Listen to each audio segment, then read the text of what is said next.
మలయాళ భామ అనుపమ పరమేశ్వరన్ టాలీవుడ్ లో star heroine craze తెచ్చుకోవాల్సిన range ఉన్నా కూడా ఆమె ఆ రేంజ్ లో వెళ్ళలేకపోయింది. చేస్తున్న సినిమాలు కూడా ఆమె స్థాయికి తగినవి కాదని కూడా ఆమె ఫ్యాన్స్ ఫీల్ అవుతున్నారు. అనుపమ కెరీర్ స్టార్టింగ్ లోనే మంచి సినిమాలు చేసింది. అంతేకాదు అప్పట్లో కాస్త బొద్దుగా కనిపించిన అమ్మడు ఆడియన్స్ ని ఆకట్టుకుంది. అయితే స్లిమ్ గా అవ్వాలన్నది తన ఆలోచనో లేదా ఎవరైనా సలహా ఇచ్చారో కానీ అమ్మడు ఎప్పుడైతే స్లిమ్ గా మారిందో ఆమెకు ఛాన్సులు కూడా కరువయ్యాయి. ఆశించిన పాత్రలు రాక చేసేదేమీ లేక వచ్చిన సినిమాలని చేస్తుంది అనుపమ. లేటెస్ట్ గా ప్రదీప్ రంగనాథన్ తో డ్రాగన్ సినిమాలో నటించింది అనుపమ. అందులో అనుపమ ఫస్ట్ హాఫ్ వరకు హీరోయిన్ గా కనిపించిన సెకండ్ హాఫ్ అది సపోర్టింగ్ రోల్ లా అనిపిస్తుంది.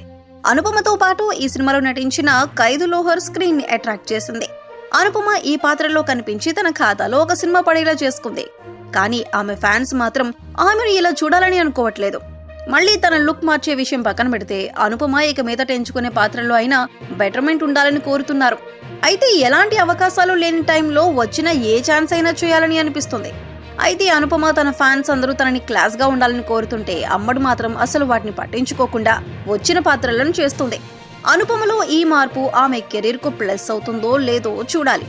డ్రాగన్ సినిమా సక్సెస్ అయినా అనుపమ ఫ్యాన్స్ మాత్రం అప్సెట్ లో ఉన్నారు. మరి ఇక మీదటైనా అనుపమ తన ఫ్యాన్స్ గురించి కాస్త పట్టించుకుంటే బాగుంటుందని అనిపిస్తుంది.